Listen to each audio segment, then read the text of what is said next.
of your hosts, Marcus Howard. Sebastian Chosen One Burton coming back at you. What's good? Red Infamy, your master geektress. And Mr. Dope Work, a.k.a. we're in the building. Marcus, what do we have for this episode, man? This episode is another one. We're just going to chop it up. We've got some stellar guests lined up for July. We took off last week for Juneteenth. It's lightning outside, and the Lightning are also going to the Stanley Cup Finals. Shameless plug for Tampa Bay. Yeah. So we're just going to chop it up. Knew you were going to say that, by the way. Was prepared for it. Still got me. Tampa Bay. I mean, I didn't come up with that term. I'm just running with it. Can't do nothing but respect it right now. Y'all area does have two of the best black-owned businesses I know of, okay, in High Point Gamer and Med Arena. And you do have the recently championed Tampa Bay Buccaneers, the recently championed Tampa Bay Lightning, and now the repeat Tampa Bay Lightning again. So you guys you're doing your thing down there. But yeah. No, give us some air horns or something, man. You're right. Hey. I'm hating a little bit, right? That's a little hate. Like I should have did that already. It's okay. Yeah. The Super Bowl is going to Las Vegas or LA this year, right? Or next year. Now let's give it up for the big city, baby. No, kidding. I mean, and then you get to see the Buccaneers there. Yeah. I mean, you say yeah already. The way you they're say doing yeah it, to that. The way they're doing it, I think that right now, just like the way Tampa area is putting out, real life quality. I definitely remember Ascend from a couple weeks ago, or earlier this year. It was a great conference, and I can't hate on the area, man. Like I see pictures, I see images. I've never been, I've never been to Tampa Bay, so yeah, I've never been to Tampa either. Never been, yeah. So, our Beyond Meta event this year is February 11th and February 12th. We probably should be looking at both of your plane tickets already. See if we can get them for $99 if we're this far out. Wow. Yeah, but Red don't want to fly Spirit. No. She can ride Southwest. She said, no. No Southwest either? No Southwest, no Frontier. No. They got the new plane. The air conditioner be I'm not getting on a plane where you run and pick your seat like this. No. Like, I don't have an assigned seat. Excuse me. So what do we got to put you on to get you to Tampa? JetBlue, Delta, like one of those. JetBlue or Delta is fine with me. What we got to put you on, Sebastian? I like Virgin Airlines, but I would say... do they fly to Tampa? I was going to say Virgin, but... I thought Virgin is international. They're not national flights. Some hubs they don't go to. Yeah, some hubs. But I like Delta. If I'm honest, I could rock with Delta. They got them little cookies. You know the ones I'm talking about? The Biscoffs? Biscoffs joints. Listen, you flew to a fire mile then. Listen, when I was young, right, and I used to travel like tournaments, like my first tournament was Dallas. And I did like a airline to Dallas. It was Delta, yeah, and of course. And I got the cookies, and I just remember being like, wow, when you travel, people give you things. I always like their service, sponsorship. So like, I mean, again, Tampa, one time. So however we get there, I mean, it seems like we're weighing our options. We might be a little expensive, but we're covered. You guys got it. You're the champs. You guys got it. We need some sponsors. Delta, when you listen to this episode, if you want to hook us up with some plane tickets, we appreciate that. Hey, we could do curated content on the flight. Curated content on the flight. Yeah, have a segment on the flight. All of that. There's so much opportunities. And you could just pay mine in cookies. I'm trying to tell you, if you just pay my equivalent to a ticket in cookies, I'll figure out the ticket part. Just send me those Biscoffs and some oat milk. You'll get paid in tickets, but you won't get paid in crypto, or cookies, but you won't get paid in crypto. What's funny about that, Derek, is I always tell Marcus, like, somebody right now, just the way I am, right? I'm a little old school, and the fact that I know crypto is going to be the wave of the future, right? Like I recognize that you can't deny the market, the supply, the demand, the things that people want will become the reality, right? But as it stands today, like I pay my bills with cash. So if somebody wants to do business with me, I still take cash. Marcus is really ready to like switch 100% to crypto. He's got the the laser eye thing. He's ready for that. I'm saving this right now. And for me, if he's stuck, just drinking that water. He's stuck, like bro. man. He is stuck. He's stuck. I'm just saving it right now because that's a meme. Marcus, there you go. That is a meme. No. My man Musa is here. Shout out to Musa. Got lots of people tuned in on LinkedIn nice and early. Marcus is, well, he's caught up now. He wasn't frozen on their screen, but now he is. But yeah, I'd be telling Marcus, I'd be like, yeah, a company wanted to pay. We were talking about a possible project to work on, and he was like, well, they say they're going to pay in crypto, and then we could either take that crypto and exchange it out in the market for capital. And I was like, well, tell them to do the exchange and give us the money. If they're so confident it'll exchange out there so easily, then what are we talking about? If you're like, oh, this money is such a primitive way, well, you give me all the primitive stuff. I'll take care of it and make it work. I definitely am super about the future, and I know that like our currency's changing, but when it comes to doing business now, I'd rather get paid in cookies. Okay. All right, so your flight is $585. That's not too bad, man. That's me? Yeah. It's not bad at all. Mm-hmm. Flights are getting back to their regular pricing, though, aren't they? That's why we're going to change. Yeah, it's early, right? Because that's until February next year, right? Yeah. Yeah, but today's Sunday. You're looking at flights today. So that's not a good time to look at. No. When's a good time to look at flights? Like Tuesdays, Wednesday. Boom. That's a gem for you. E for life. Also, make sure when you're looking for flights to put it in incognito mode because the cookies save and you don't want the rates to change too much because they know you're looking for flights. What? You see? You just come here and we just weekly just give you gems. Like you didn't know that. You can act like you did. Especially, look, I see all y'all LinkedIn right now. Y'all all look good in your headshots and your profile pictures. You didn't know that. Don't act like because you clean. So yeah. You, a founder and CEO. Don't act like you wasn't looking on the Sunday. Your cookies left, right on. For real. Thank you. Messing everything up. But yeah. So Juneteenth, what'd you guys do last week?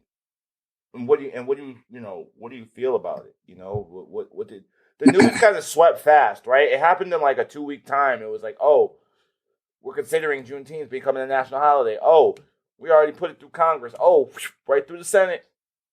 And now, boom, it's official like 2 days before it happened. So what was your thoughts on the whole Juneteenth rush? And be very candid, right? Like, I'm going to be 100. Yeah, all right, cool. So, I'll be 100. You said, what's my opinion on it? Yeah, on the holiday, on it being officially a federal holiday, and what it was like for you. I mean, it's been something, of course, that our people have celebrated. Some of us may know of it or may not know of Juneteenth and the history behind it. And even before this whole becoming a federal holiday thing, a lot of people, especially the younger generations, have embraced it and start making it a holiday and didn't have to wait for the government to so-called observe it as a federal holiday. As far as it being observed as a federal holiday is very BS to me. And this is why I'm saying that. This was the quickest thing passed. So quick. And to me, how I feel about it, because I know how I'm going to feel about it as far as what my people and what we do, regardless of the fact. But for it to be passed as a federal holiday so quick, I feel is a distractor amongst other problems that was not solved so quick. So you have the president coming up talking about systematic racism, but there was no bill put in place for any of that. amongst companies or anything to go on a federal level to then go on another level as well with, the different states. You have racism that's happening within police, that there was no bill put in place for that at all. There's tons of other things as far as our communities with the kids and their education. There's nothing put in place with teaching children or teaching any other children about racism. Not just we know about it, our kids know about it, but teaching on a federal level as far as racism or making sure the proper and correct things are in the history books that is given to our children as a curriculum. Nothing on that was passed. So when I see this whole Juneteenth thing, I seen it as something for something capitalist wise to happen with it. So for money to be made off of it, just like every other observance, it's like, okay, you passed this, but what are y'all going to do towards this being passed as an official holiday? Because all I seen JCPenney had, somebody searched JCPenney and all of a sudden there was a whole bunch of Black Pride type of things. And it's like, okay, so all this stuff is being sold with this company, but is these going to some type of proceeds? Like, I don't personally know if it's going to proceeds or anything like that. I just see it as something to make money off of. It's the same thing that we see during Pride Week that turned into Pride Month. It's like, okay, so y'all are doing all of this because it's a trend. Are y'all putting this towards any organizations to help benefit the communities that represent, to identify? So that's how I feel about it. Like I said, with us and our people and how we know about it. I love that, of course, more people are speaking about Juneteenth, but I just felt like it wasn't genuine. I just felt like it was just something as a distractor to make money off of. I get why you would feel that way, honestly. Like, I would get why you would feel that way. Because it rings hollow when you think about the balance of things, right? Like, you think about what's taking place and kind of like what it is you have to start thinking about what people bring to the table. Even if I wasn't Black, I would look at Black people and think like, wow, like a lot of entertainment value. Like, you bring a lot of entertainment across, like what makes a lot of money in the entertainment industry, which is a strong peg in the capitalism board. And you guys bring a lot, and you bring a lot despite a lot of mistreatment, despite a lot of, undervalue. You know what I mean? Like, just despite of it, you do it. So the holiday shouldn't have been the first thing. Like, it just shouldn't have been like the first thing in this new conversation. It's not the first thing we've had as what we would call a move forward with the government, but it's definitely like, it just kind of rings hollow for like what I think a lot of people's sentiment was. You know what I'm saying? That's how I felt about it personally. Like, I wake up a human first, then I'm Black immediately after that. And just as a human, I would just think like, come on, y'all know, like, y'all know that's not really like what has been being asked for, right? Or what has been being requested and has been brought to the table. So I just think that it kind of rings hollow in certain ways, but it didn't stop me from celebrating what I already knew to celebrate, right? Like, I already celebrated Juneteenth, so for me, it kind of was just like another day. My sister graduated from college that same day, so I was very excited about that. And, for me, again, Juneteenth is just a chapter in a longer story. Like, I don't want the country to celebrate something that we kind of internally, it's like having your own birthday. The world can celebrate your birthday, but nobody celebrates the day you were born like you. That was a very specific culture thing. That was just a small chapter. I'd rather the country celebrate the bigger book. Like, these people built these pyramids. These people, really, really knew about mathematics. These people knew about, celebrate it in that way. Cause that's a long, that's kind of like a longer timeline of what you're supposed to be celebrating than this was when the last slaves found out that they weren't slaves anymore. Right? Like that. Not really the last, to be honest. Right. Actually not the last. Right. So it's like, right. so it was still slavery after. Right. Right. It was an internal celebration, right? What they call it was a moral victory, and then trying to take a high horse on it. I'd rather see something done for the history of Black Wall Street, like something live, federal at that level, to kind of bring the awareness of like what we're really. Yeah, that was never in my history book, ever. Like at all. There's several things. The only time is why I love that my mom and my grandmother, like my mother made sure that like she kept certain textbooks, and my grandmother had encyclopedias and books on Black history and things of that nature, like in the house. And I was just so curious. I just wanted to read all these different things, but it really takes of course, for you to teach your children, these things. And, I love how it's the information age. So anyone that's like, okay, it can be, of course, a conversation to dig further into something deeper, even for people who are not Black and people who are. But I just felt like it wasn't genuine. Okay, we're making this federal holiday. Okay, so what does that mean? Right. Like everybody talk about it. Yeah, they pushed it through in 48 hours, right? But we still can't get election day off. I was so that like, people who need to go vote can go vote. And then they passed that voter bill 2 days later, right? Yeah. Like I said, this was the quickest. I've never seen something done so-called for Black people this fast. I'm like, you don't think can y'all start trying to do something subliminal? Like at this point, it's like, it's like, I just read right through it. So yeah, I've never seen something done so quick, but all these other things are not passed. There's still people dying and all different types of amounts, people who are mentally ill not being served, Black people who are mentally ill, all kind of illegal things that's happening that is still legal in certain states. Like the checks and balances is just not so checked. So that's happening even with these different states, laws. It's a lot of stuff a lot of people don't know unless they actually live in that state. Things that have to keep getting reinstated over and over again, even for Black people's rights. There was something in Georgia before reinstating Black people to vote again. It was about to, this was some years ago. It was there was a deadline on it. It was about to expire. It's like, how did this go through what century are we in? This is about to expire. Things like that.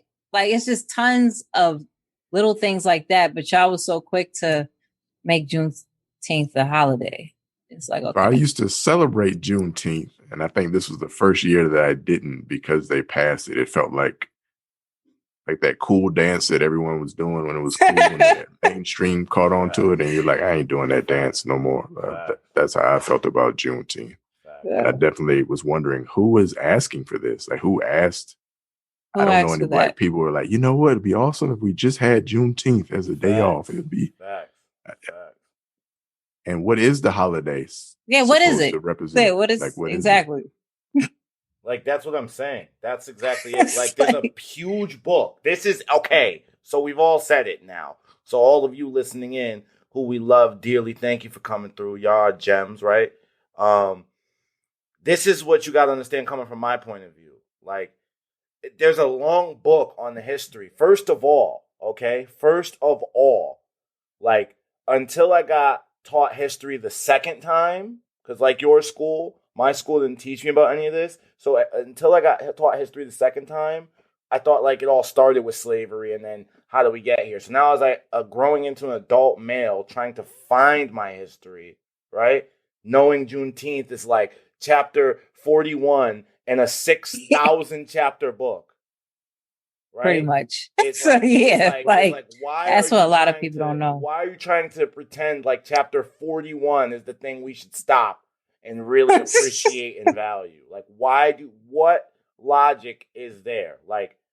As Red said, it wasn't even the last slaves. It was just one group of slaves that was like, hey, this is pretty good. We're free. Let's celebrate. And then the word got out because, some people were real good at partying. Because of that town. Right. Yeah. Yeah. So Yeah. Mm-hmm. No, so no one knows what the holiday is supposed to be about? Oh, I'd say. On a national level? Yeah. On Oh, they just passed it. I think we'll figure that piece out next year. They just passed it to just say, this is going to make y'all happy for now. This is going to make y'all happy and feel recognized and celebrated for now. That's how I took it. And that's making a mockery, in my opinion. Right. I felt like that was a mockery. Right. It didn't feel as anything. You think this is supposed to skip over all the other stuff that people have been fighting, yelling about, trying to figure out things, asking a whole bunch of whys and pleading for, because you want to make a holiday on 19th of June as an observance. The people that they had on the stage that were happy, should they have not been there happy? What stage? I didn't watch it. I didn't watch it. So like, I didn't watch it. Word. I'm gonna keep it 100. I didn't watch it. And so the people that was up there, they might feel happy. That's them. In my opinion, I don't feel that they should feel happy. Like, about what? What are you happy about? Yeah, it feels like an empty victory. It's almost like the federal government like posting a black square for the nation's social media page. That's what it felt like to me. Juneteenth, we feel y'all, man. We feel y'all. I'm just keeping it 100. Like, I need our people to stop being so easily distracted. So, like, that's all I'm saying. Like, so easily distracted. And focus. So the week prior to that, they did the Black Wall Street visit, right, where they went to Tulsa, and that was embarrassing as well. That was not a good event. It's very embarrassing. That was the first time it was nationally recognized, but that was a pretty bad event. Who signs off on doing stuff like that? Well, like same people that sign off on these others. And that's a great point. It's old. What it is, and I'm about to drop one for y'all, all right, for your head top. What it is old practices in a new time. It's old practices in a new time. Give myself a gem drop. Check it out. We're in the information age. Information travels faster than word now. That's why fake news exists, because people could acquire information faster than they could hear now. You could get it as fast as humanly possible. These are old tactics and old strategies by politicians. Like, Red's right. Like, give them the holiday. But see, people at our level, like regular citizen level who are smarter, Derek, you're like, kind of military sector too, again. But like, for us who just are regular in society, we get taught what we get taught at the schools. We get told in the paper. We get told what we hear on the radio, and we get what on the TV. But this new internet joint, all right, this gonna have it so that your phone could go bing, and you get the information as it's told to you. Yep. And on the flip side of that mirror, you can open that phone and dig for all the information that you want. So now you have people at our level, when these political moves are getting done, like, give them a holiday. It's already just getting beat by the level of consciousness that most people have. That this would be effective. So I believe that there's people on the stage. Let me guess, Derek. Didn't see it. Just taking a guess here. Didn't see it. Were those people older who are celebrating? Yes. Exactly. Because they're not of this new age to get all this information. The last 20 years has been like a light warp speed. You know what I'm saying? Billy D. Williams, Jump into the Future, type of just info. Like, we know now. So now when politicians do stuff like that, you can sense it out. Like, how hypocritical and how not realistic can you be? And so for me, it's just literally, again, old tactics in new time. Let's go walk around the place that our country blew up. It was very propagandish. So, I just felt it seemed like a dictator propagandish looking type of thing. And we've seen this with other countries, like stuff like that. And it's like, let's go walk around Tulsa. What? So it didn't come off. I didn't expect it to come off any other way. I expected exactly what I heard about and seen, even with the whole go to Tulsa thing. So yep. I just like when stuff like this. I just love when stuff like this happens, because there's people that is sitting there, just like how you said, the older people that was on stage and they were so happy.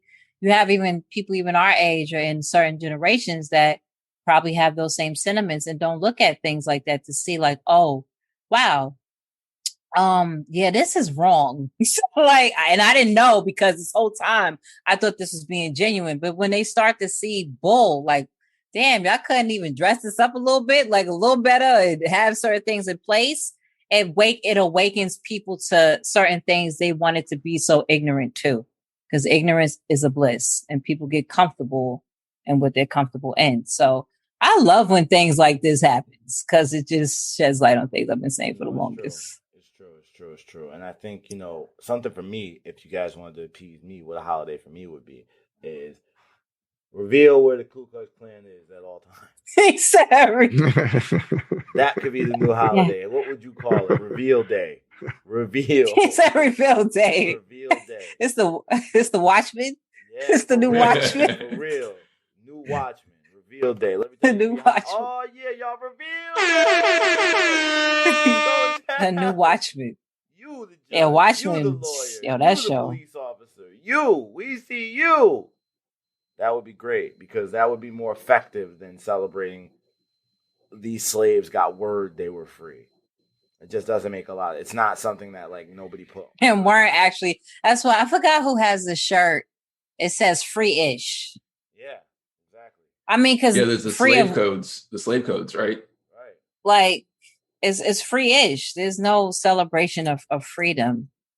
And if we talk about from back then all the way up until now, there's still no freedom of what? We're still going through things we're still asking and try to put things in place that our ancestors have been asking and put in place. And we're what number of generation now? Right. Like, so free of what? Right.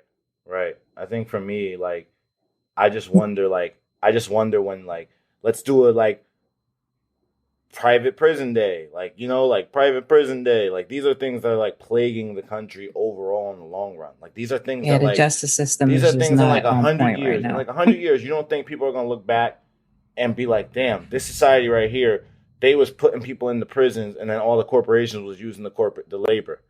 You don't think like in 200 years when like everything changes and like it's all destined to change, right? And like the world way past when you gone. I'm talking about like 2 grandsons later from now, and like. You don't think they're going to be like, yeah, and then the corporations came because they was getting free labor out of the prisons. You see all of them doing it. And it's like that kind of stuff that needs to be addressed, right? We know like over 70, 80, 90% of the bodies in there are black and brown. So y'all are doing the same thing, and it's not 200 years. And 200 years isn't that long. That's not that long. It's not that long. It's like a grandma and a half, bro. It's not that long. So it's like, so we're only like like we're not that far from it. Yeah, that's we're not. Even segregation. Something? Yeah, segregation. Like, there's people walking around now. Like I can't believe we could eat with them now. That was just 50 something years ago. My dad, when he grew up in Social Circle, back to Georgia, you were talking about. He had to go. The pool was segregated in his town in Middle Georgia, so he had to like ride his bicycle outside of the city and go play in the river, like. Out of the city. This man's dad. Well, we making Juneteenth. Making Juneteenth national. Yeah, it's we clocked it. So is it doing it for the culture when we're doing Juneteenth tournaments? Yes. Yes. Yeah. I would say this is a thing. Like it's doing it for the culture. There's nothing wrong with us doing what we want to do. It's a problem.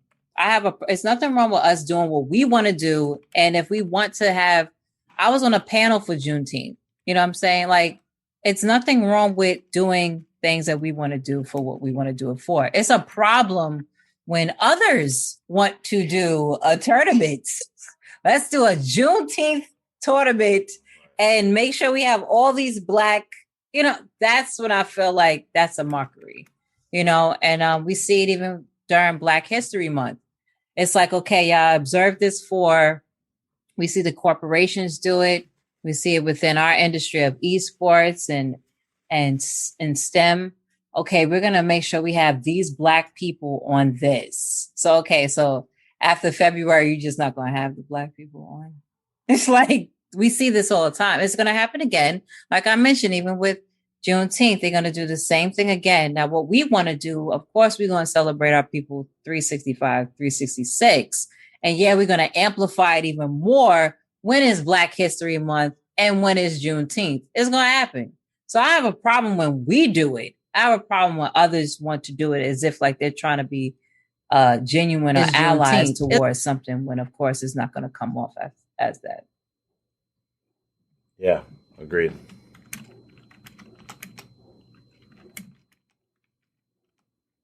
Shout out to everybody tuning in on LinkedIn and Facebook and Twitch. We appreciate y'all. You guys left me hanging there.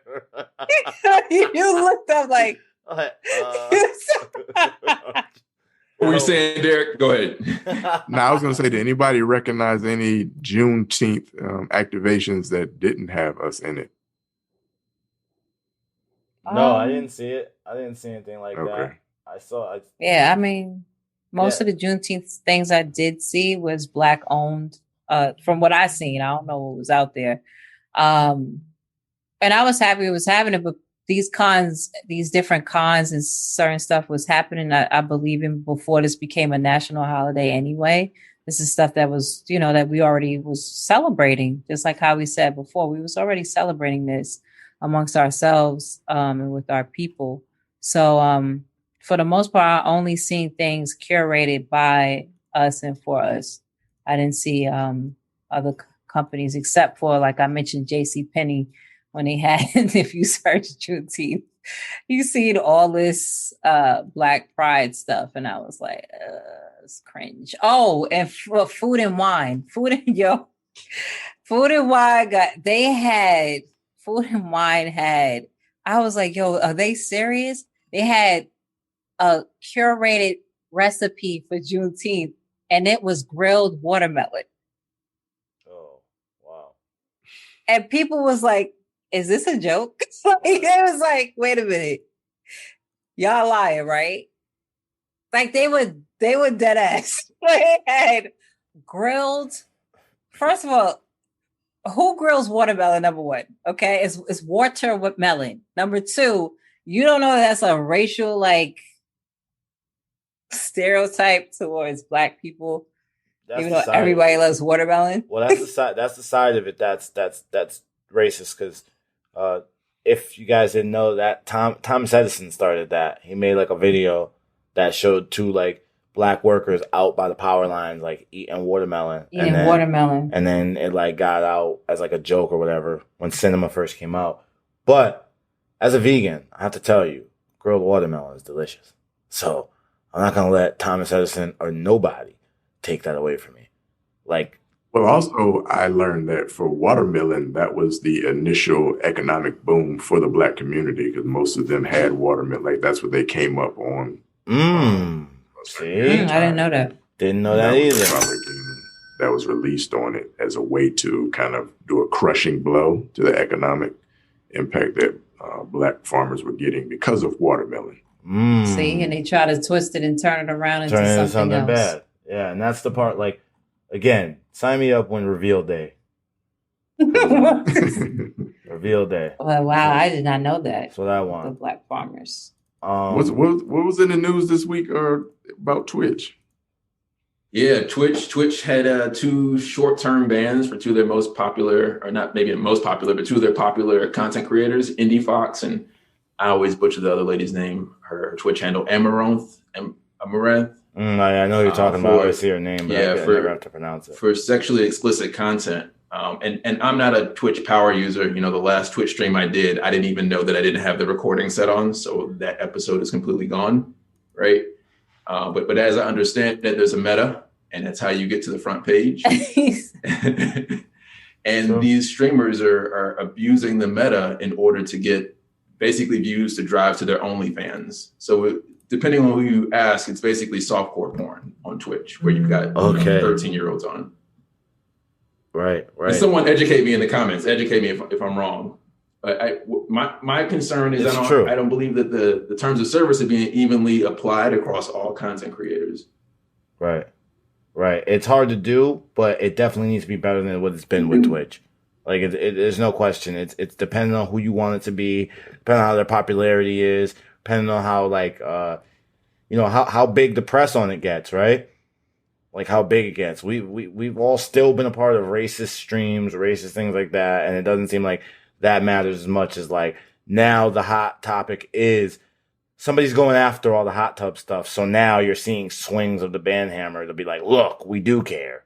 So you know what I'm saying? It's just one of those things where Twitch hasn't gotten that right quite some time. They get a lot right. I really like Twitch, if I had to be honest, but they don't get a lot right too. And this is just another one. I don't think they got it right because you had girls up there saying the N-word or other things and they ain't get rid of them or none of that. They letting them go. And I be seeing it. I see it. And the chat be paying them donations to do it. So I think that, if these girls are figuring out that, hey, I don't have to show my body. These people who are watching me want to, be entertained with me hanging out in a hot tub. I mean, there's nothing illegal in the definition of that, So to like slam the hammer on them is like, you're trying to, again, you're not really fixing the problem. You're like flexing your muscles, like instead of like trying to fix the actual problem. They're not breaking terms of service then. It gets real slippery when you could just pull it on anybody. You know what I'm saying? It's true. So as an industry, or just even from a platform standpoint, if we're saying women have the freedom of their body to do what they want, right? Shouldn't that apply on their content? Like if you want to get up and be on a Twitch stream that you said is an adult or older content and you want to be sexy, who should swing the hammer on that? Like, unless you're trapped in a room where you can't get out and you need help, someone to rescue you. If you want to be sexy on your stream, I feel like all power to you. This the thing. This is what I have to say. I remember this was like, I think 5 or 6 years ago. Twitch had, of course, things are ever evolving, but I noticed when the hot tub thing came about to be something, this is when they did a big rollout of all the tags. Like now, Black people have been asking, like different communities have been asking for certain tags to relate to whatever community they was in. The only tag that was there for a community was for the LGBTQ type of community. Okay. So they had that, but there's other communities that wanted a tag. Of course, the Black community wanted a tag. Gamers who are disabled wanted a tag. There was all different communities wanted some type of tag to represent them. I used to go into the support. Like if you go to the support page, you would see how many people was asking for this and other people that was like, yo, this should happen. And it's like, okay, if we're going to make sure, I don't know if this was in the same time, I don't know, but damn sure it seemed close that when they rolled out and said that the hot tub thing was going to be a new category, they made sure all those tags were available. So even if you was from a different country, you're able to have a tag, all of that, because it would have been bad if y'all was going to have a new category for something that could be very promiscuous, okay, and revealing, y'all was going to do this. Before, in the terms of service, you couldn't even have damn near sometimes a camisole on. Right. That's how strict it was. And now all of a sudden y'all have this hot tub thing. The thing is this, because someone was asking, you had all these male content creators or whatever, was like, oh, these girls are taking my money away because they're doing a hot tub. So like thing. Yeah. And even, it's a cheat code and the women are doing, there's guys who do it too. They was like, shoot, there's guys right, there. But then what's the terms of service that? Because if you're a guy and you're in a hot tub, a pool, beach, you're not going to have, your shirt is going to be off. And that's considered still naked. Right. So then you're going to have to make a parameter. Well, it's going to be okay. If the guys is able to show their chest, why can't it's just going to go into a whole thing of that. My thing is that on a platform of Twitch, because Marcus had a question, it was like, how do you feel, Marcus, if you want to say it in your words, because if you want to ask the question, but, just asking like, how does that relate to women who's not doing that stuff? How does that relate for us, how we're able to grow? It's a disruptor, of course. Anything that's a meta at the time regardless if it was a hot tub thing or not, is going to be a disruptor towards the growth of someone else, right? But the thing is that I'm not hating on the females that's doing that. It's what the platform is allowing. It's like you have to balance everything out. If you're making that the meta, your algorithm is actually making sure that that's the meta at the time. Right. You're not balancing it out for, okay, if this is the meta and we see mostly women are doing this hot tub, because it's like, well, damn, I couldn't even grow when I was just streaming freaking Overwatch or Apex or Freak Sims or Stardew Valley or whatever as a woman. But damn, when I got on hot tub, I blew up. You know, I had to sell out to blow up. Now you're making it that women have to conform to something that maybe they would not have ever done or never did content like that in order to blow up and be seen, opposed to what the platform was supposed to be, which is at first was for gaming. And of course it went into other genres like drawing and music and stuff. But it does make it would make someone like myself or whoever looks like me or as a woman or whatever feel like, well, damn, I can't even be myself right now at the moment and just play a video game just like a regular person and grow. I have to do X, Y, and Z and objectify myself in order to blow up. So I feel that on a platform, it's their responsibility to make sure everything is balanced. So it doesn't matter what you're streaming, you have a chance to grow your audience. Because, of course, I felt the need that they are doing that because they did want to compete with OnlyFans. I'm like, you have children that come on this. Right. And you have, so if I was to click, I don't know if it's because, of course, when you sign up, I believe you sign up with your age. So I have to test this out. I don't know if you have to, if you click on the hot tub genre, if it's just open and you don't have to put an age in. But putting the age gate doesn't mean anything because kids is not stupid. They be like, boom, they put in their parents' freaking birthday. Like, I used to get on the AOL with that. So that's my thing. It's just no balance, and there's nothing kind of having an age gate for certain things, so it could be appropriate because kids do utilize the platform. Different education type of institutes use the platform as well. So you got one thing if you have something for education, and you got a hot tub streamer on the front. Like it's just like it's true. Where's the boundaries and limitations? Like how's it going to be good for everybody, no matter what content they want to make? Since now Twitch want to be open with it now and say okay with it. And what about people who don't want to see that? Of course. But if you have it on the front page for something, it's bound to be seen. It's true. It's a good point. I mean, I really feel like that's the best point you made so far to me is like something I hadn't thought about is like, you want to compete because you see a lot of the traffic going on to something like OnlyFans, but then like, your platform has got kids. Like, that's important. That's important. Yeah, That matters. That matters. It really does. It matters because like it's like then where you draw the line to what you're going to do to compete. And so that's the world we live in. That's the other side of the information age we talk about. That's definitely something that I hadn't considered before. Damn, Red. As a platform, do you look at the internet as holistic, or do you bring the world smaller where you look at it from a platform standpoint? So when I think of Instagram, that's a bunch of ass and titties I could go look at as a youngin' on Instagram. That doesn't require me to be a certain age or filter to filter me through that.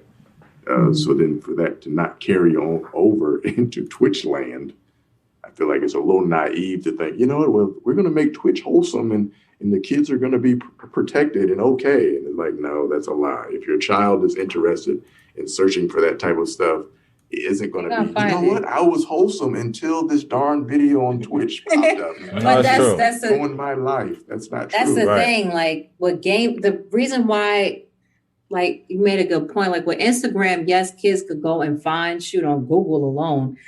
Kids could go find whatever they want. There's nothing actually, unless the parent has to put those parameters on the computer, which the parent should be responsible for that. The thing is that when it stems to gaming, no matter what is happening, school could, God forbid, could get shot up, gaming. Someone got snatched and did something, gaming.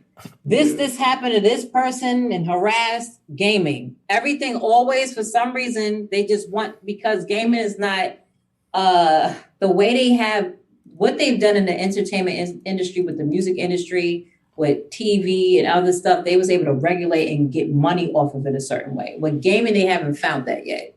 So I was like, how can we, since we can't play along with them right now, we're going to get them in trouble and we're going to try to make money off of X, Y, and Z. And that's why I was like, with Twitch, the thing is, well, you had freaking Ninja as the face of Twitch. And what's the game that he plays? He plays Fortnite. And what game brings in all the children? Fortnite. Mm-hmm. And what's the main platform that is serving children with Fortnite? Twitch. So it's like, okay, you understand that. You made Ninja the face of Twitch. He's even back. He plays Fortnite. All the kids glorify Fortnite or Roblox. Would have been the same if somebody was a big face for Roblox. But yet you got hot tub streams. Like where do you try to make sure everything is okay? And yes, you can't account for everybody, but you were a platform that was based off of gaming. Of course, children play video games. Somebody could say, well, kids take pictures. Okay, but children play video games. Right. And people are here too. How are you going to separate it to make sure that everybody's able to make the content that they want to make, and you opened your terms of service to make that open for everybody? Okay, let's play that game. But what about if I'm trying to show something in a school and then titties? Yeah. You know what I'm saying? Or if a dude pop up, he got a Speedo on, he just wanted to be. So it's like, what do we do with, that's with Twitch. That's Twitch. But people that want to make their money, that's their business. Like I said, when you're trying to make content, you're a woman and you don't want to succumb to things like that. You're going to have that in everything. I've seen some women actually voicing, was like, yo, this is crazy. This is messed up. It is, because if you got to go that route, you got to put on a horse. She made herself look stupid. So what is this? So what is this y'all talking about with this horse? I don't know, because this has been enough. I don't know. What's the chick's horse name? Mask and a chicken mask, and she was eating seeds. And making this, she tried to take up all the homegirl wanted to make sure she was in every genre on Twitch as much as possible. She was on hot tub, ASMR, drawing. She was hustling. I don't know what's her situation right now.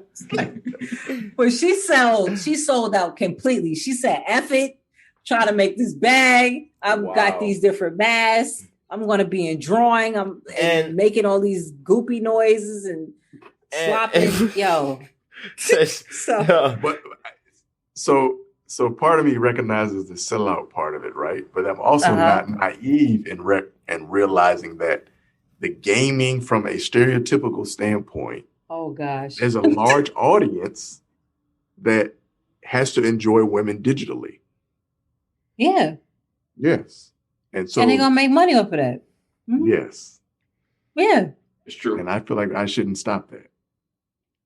I didn't say to stop it. This is the thing. So you want to look at, I shouldn't stop that. If there's an audience for the consumption of it. I know, but okay, Twitch, so where's... Twitch should have a Twitch Pro and a Twitch Kids or something. That's what YouTube has, right? Like you have safe. They have Twitch. They have the Twitch. Yeah, they have the YouTube Kids. That's why I was saying it has to be a balance. Like I said, if somebody wants to make content like that, that's like Tabitha said, that's their business. That's their business if they want to do that. Whatever. Okay.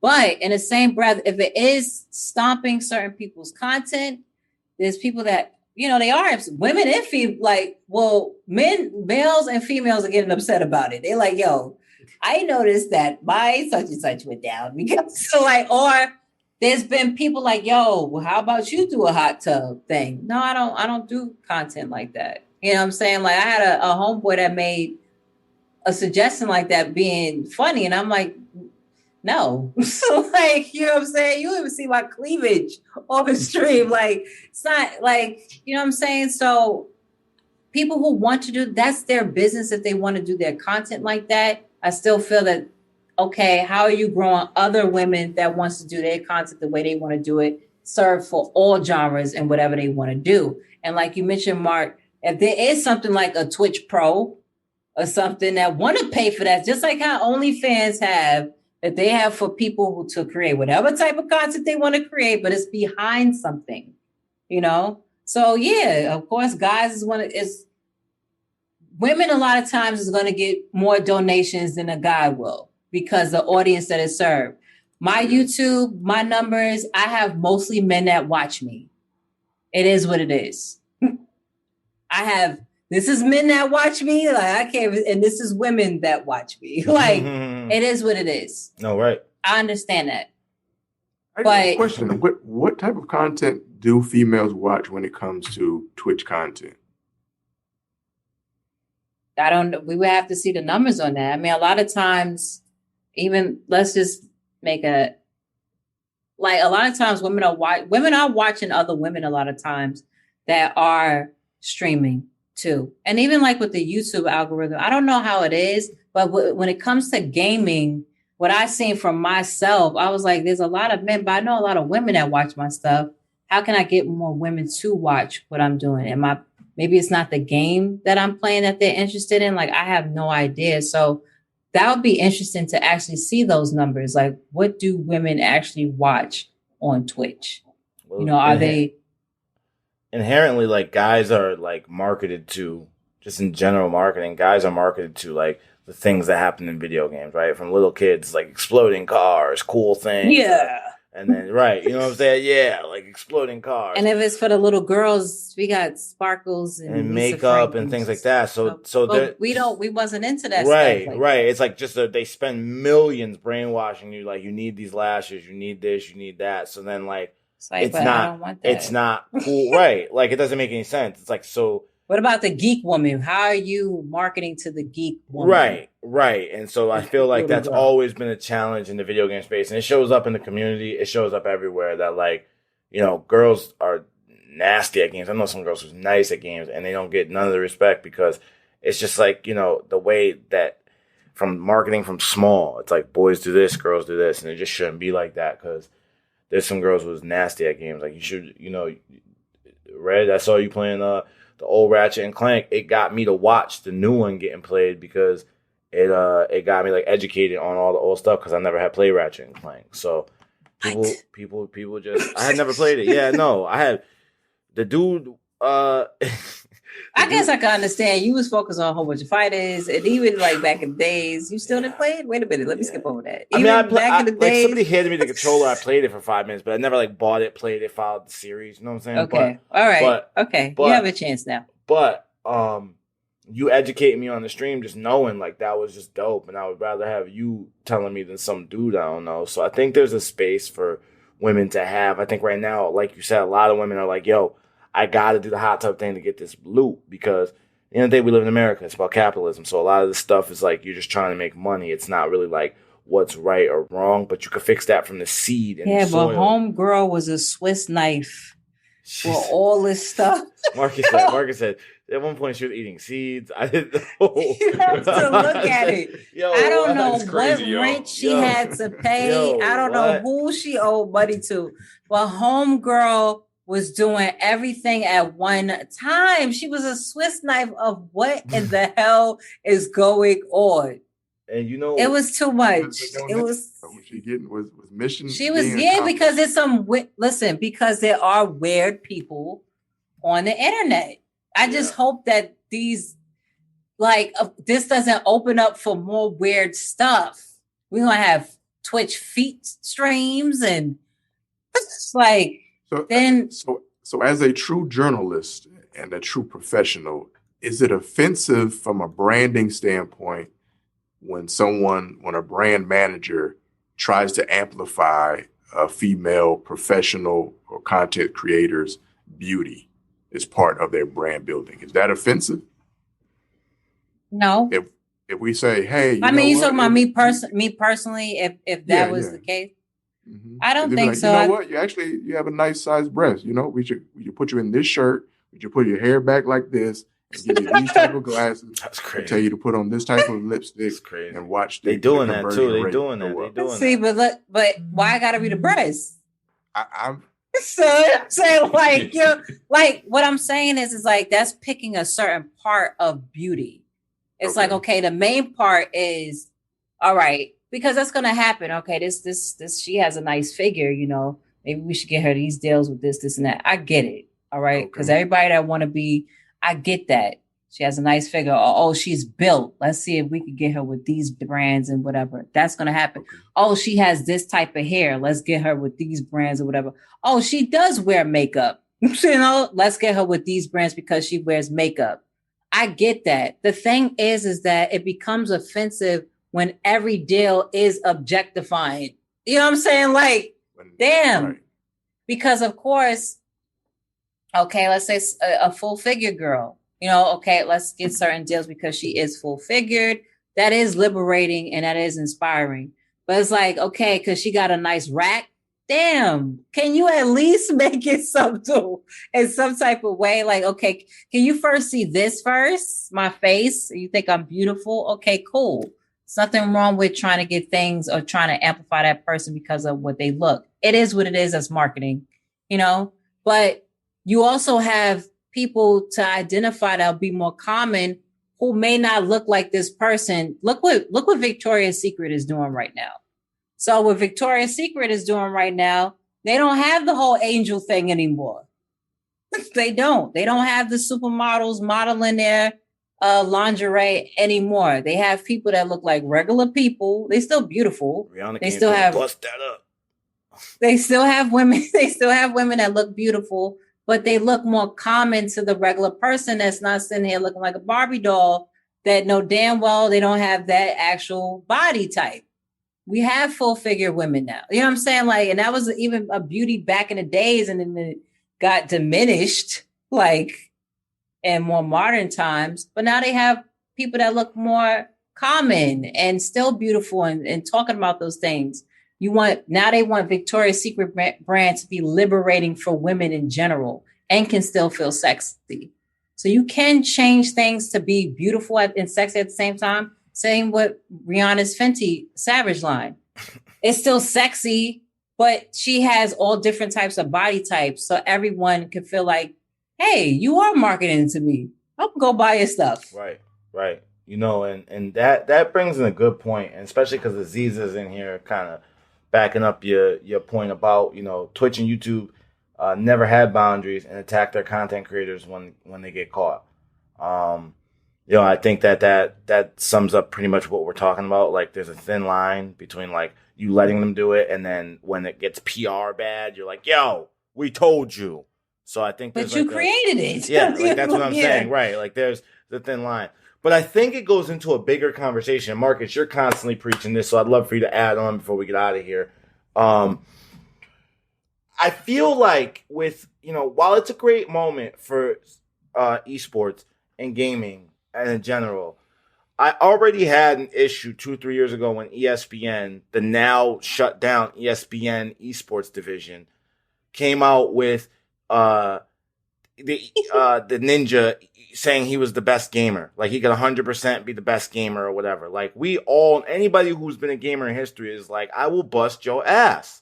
Like, if you're saying, like, the best gamer in history, like, and don't get me wrong, Ninja has his credentials. He played Halo on a high level. He did a lot on a high level. So don't get me wrong. Like, he 100% deserves the respect of, like, you made this streaming career big post being an esports player, because he didn't blow up from being a competitor. He didn't blow up from winning so many games in a row. He didn't blow up from having a broken thumb and still being out on top, right? He blew up from playing with Drake, essentially, right? He built his audience, but the super growth was playing with Drake, right? So ESPN to take a whole chunk out and then make a thing like, with the quote in the book, like, I could 100% be the best gamer. It's like, you're taking that stuff serious. How serious do you take this industry more than the content creation? Like, how serious do you take it for the stat collection? How serious do you take it for the actual winnings? How serious do you take it for who's going to be the best coming up in this coming year? How serious do you take it? How serious could it be? right? And Aziza, transition's perfect because you run Dynamic Focus, a team. How serious do you take it that she's trying to be the best in New York, then the best on the East Coast, then the best in the country, then the best in the world? Because none of that kind of stuff is what I'm seeing in daily, esports, news anymore. Now it's like content.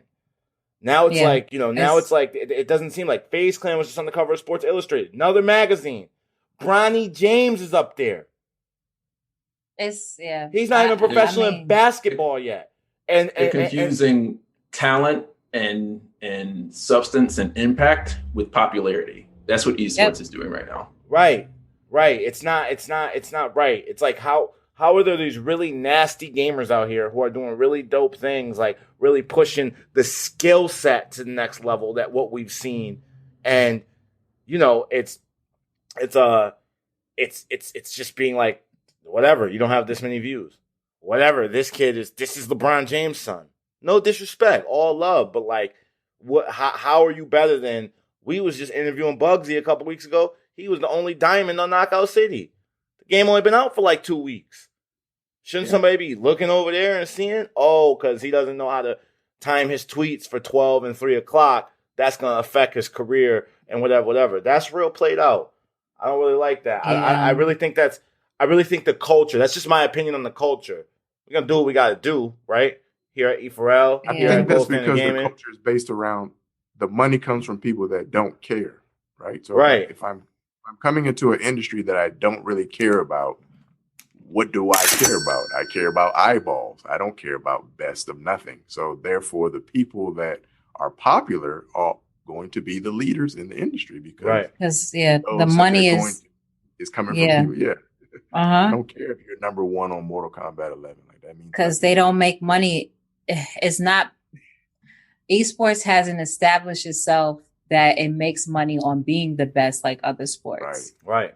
So because of that, and I understand it because it's in its infancy right now, right? I mean, esports didn't come about until like the late 80s. Well, no, the late 70s. So the thing about that I would say is a lot of teams, it's their fault right now. So esports is like, to me right now, esports seem like this one PR vehicle.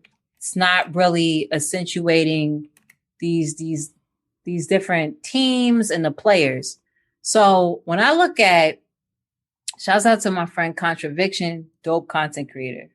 So we was having a chat and we was speaking on esports teams, and she was like, yo, it's kind of messed up that with esports, and she's not in esports, right? She's helping some things with esports, but she's not in it. She's into retro gaming and gaming. That's her content focus. She was like, it's crazy how they don't celebrate the players. Like they don't really put the players on the forefront. We don't know too much about the players. This is somebody from the outside looking in. Right. She said they don't talk about the players. They don't celebrate it. They don't do content on the creators. Yet when I look at somebody like the Lakers, for example, I know who each player on that team is, regardless if they are popular or not. Of course, the most popular player on the Lakers is LeBron James, but I do know who Caruso is. All right. You know what I'm saying? Like, so if you know Caruso and they saying Caruso, and like there's some type of culture, there's something behind it that the team is Laker Nation. Like they built a certain culture around being a Lakers fan. Right. There's no culture built around being let's say, well, there's been culture now with 100 Thieves. There's a culture around 100 Thieves, being a fan of 100 Thieves. But what is the culture behind being a fan of one of the players, though? Right. I just don't want to hear about Nade. Of course, we know about him. I'm talking about what is the culture behind each one of their players being represented. You have evil geniuses. What is the culture behind someone who is a genius on that team, like Sonic Fox, not being shown that he's damn near one of the greatest players in esports? Easily. Like, where's the culture behind? There's nothing put on the forefront of that showing this player. And just like how you mentioned Bugsy. I don't know what team he's on. I don't know if he's on a team right now. But that's the thing that I see with these teams. They're promoting more of the team and the merch that they got and they're not promoting the actual players. They just go pick up a celebrity and be like, boom. Yeah, you're we with cool us, because we got this person. Yeah. It's not going to work. And it's not setting up for the whole entire ecosystem. And then you're adding, the ironic thing is like, because that's the case and there's way more money in being a content creator, you're then telling the kids to go to like colleges, HBCUs to get a degree, which isn't going to help them learn how to become what you guys are making valuable. Like you're saying, hey, go play for your League of Legends team at Ohio State. And then that will possibly get you into the LCS. But teams that are in the LCS don't pick you off the best player. They pick you off who creates the most content. So you really just went and got a biochem degree and play esports in your free time as an intramural. And that's what we did. And that to me is like, that is obviously what is taking place here, because what you said, Marcus, is brilliant. Like, in fact, you get a gem for that. You get a gem. That was right. It's like, Derek, actually, I kind of gave you a wrong gem, Marcus. I got to take it back, give it to Derek. Derek, it's true. It's the people who are putting money in it don't care. They don't care, and they want to make sure that their friends win. And that's the part that's like kind of tainting it. Like I saw that cover and like everybody else was hype, and it's cool. It's cool, but like I feel like everybody on that cover will get clapped by a middle of the road player in whatever game it is they play. Like everybody I've seen on that, everybody, a middle of the road player will wash them. Like, and that to me is like, then how are we growing this as a sport? Or how are we growing this as any kind of like athletic competitiveness without the competitiveness? This is like, just get a lot of people to follow you and they'll give you money and we'll give you money and everybody will give you money. Yeah, it's like a third world country with a dictator that they're able to clear the check for the loan that they got to so-called help their country, but didn't clear the check to help their people at all. They just put that money right in their pocket. Like it's nothing servicing everybody at the same time. It, like I said, it has to start with the teams right now. Right. And it has to start with some type of league to be like, okay, this is because it's generated this much money, we're able to do X, Y, and Z. And now, depending on what team is winning, you're going to want to invest in this team because this team is winning right now. It doesn't matter who wins. You could not have won nothing. But if you are popular with some TikToks and some dope graphics on Photoshop, like, and you got some top streamers on Twitch esports and player. One celebrity, you are set. Esports player. And it's like, how, like you mentioned, how is that gonna be an official sport to even go in the Olympics? How is that going to be an official sport to be? Like how does it work? And I saw it coming. Like I said, the writing was on the wall with that ESPN thing a couple of years ago. It's like, damn, y'all not even going to take a minute. Why you think that? Example is, this is ESPN backed by Disney. And they had to shut that division down. They was like, listen, we can't even make content. Remember, they didn't want it. Remember, he was like, well, right. The CEO at the time was like, I don't see esports as a sport. So exactly. why are we talking about this? Then somebody had to tell them, like, nah, this is about to be the next thing. Boom, boom, boom. Created a division. Division didn't last. So listen, I know you guys are probably like, wow, these guys know so much. These guys and gals know so much about gaming and esports. If you're new to the channel, if you're not, then welcome back, because we love you and we're glad to have you here. We dropped a bunch of gems for you tonight. We do got to go, but we get some of our information from one source. It's a company called High Point Gamer, and I want to tell you a little bit about it. High Point Gamer is Central Florida's premier esports consultant for forward-thinking gamers, brands, and organizations. We create customized gaming-centric campaigns, programs, and initiatives to seamlessly support your business goals. Visit highpointgamer.com for more info. Seamlessly, okay? Seamlessly. So if you want to learn more, visit highpointgamer.com. Proudly sponsoring the stream today. This podcast being brought to you by High Point Gamer, where you can get your esports activations and programs ignited at the highest level, aka High Point Gamer. So make sure you come through. Guys, what do you got going on for the week? Talk to me. We're getting out of here. Let them know.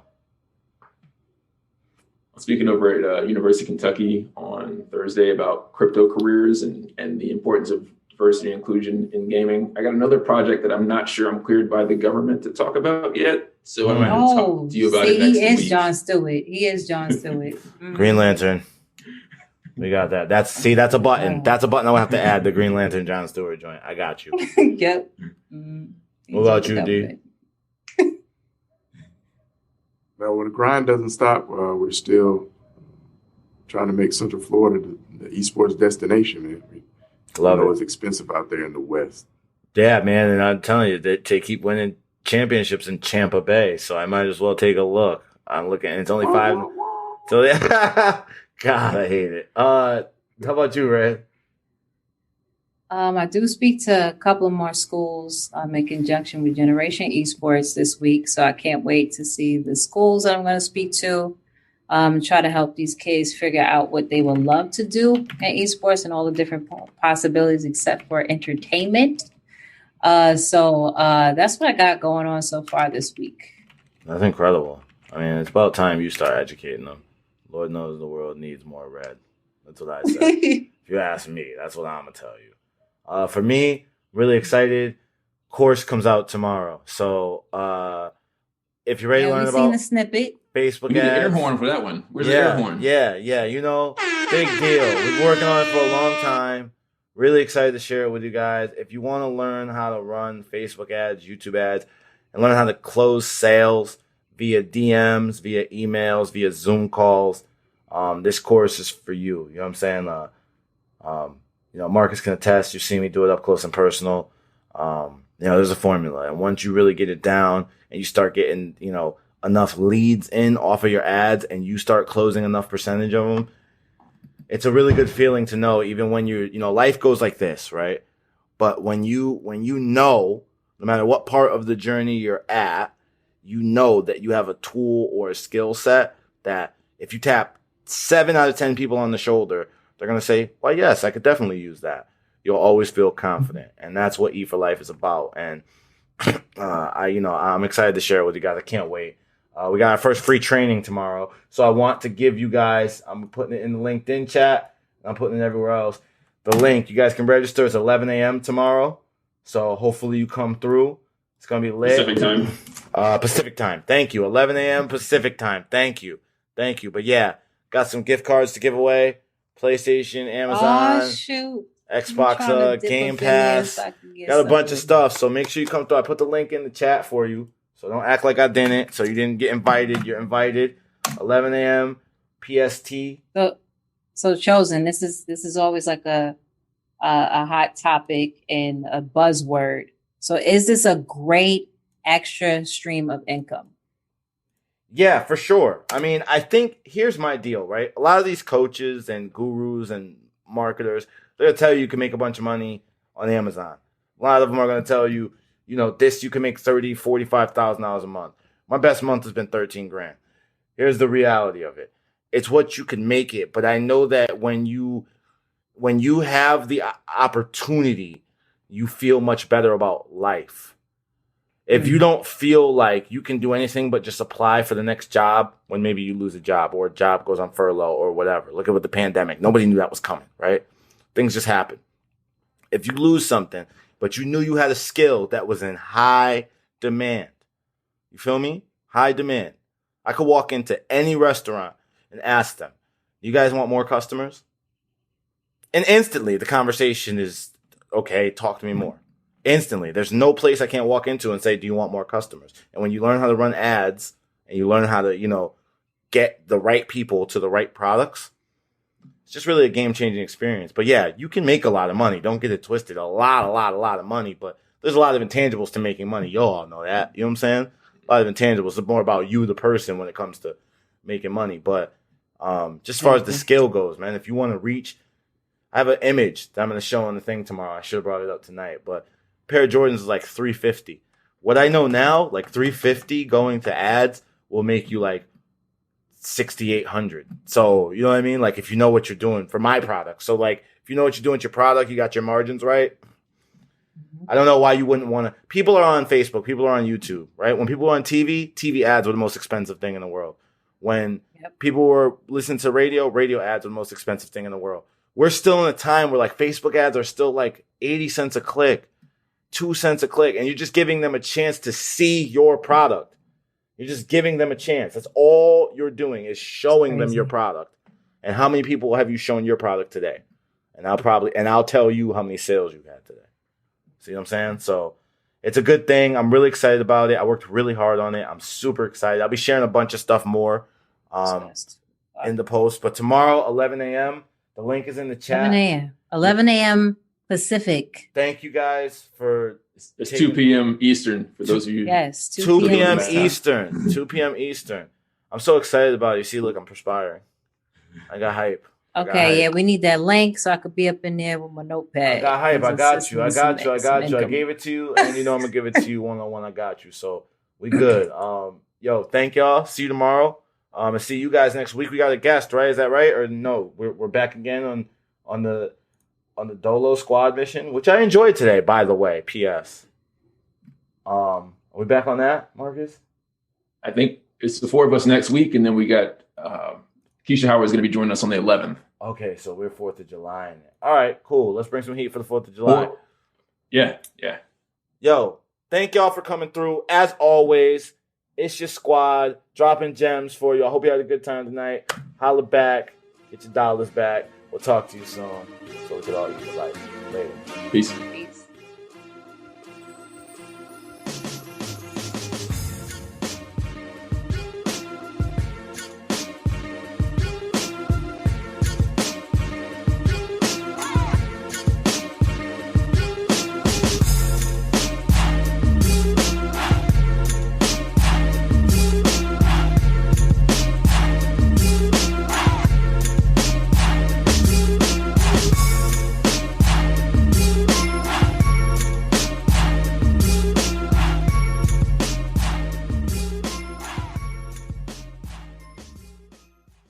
High Point Gamer is Central Florida's premier esports consultant for forward-thinking gamers, brands, and organizations. We create customized gaming-centric campaigns, programs, and initiatives to seamlessly support your business goals. Visit highpointgamer.com for more info.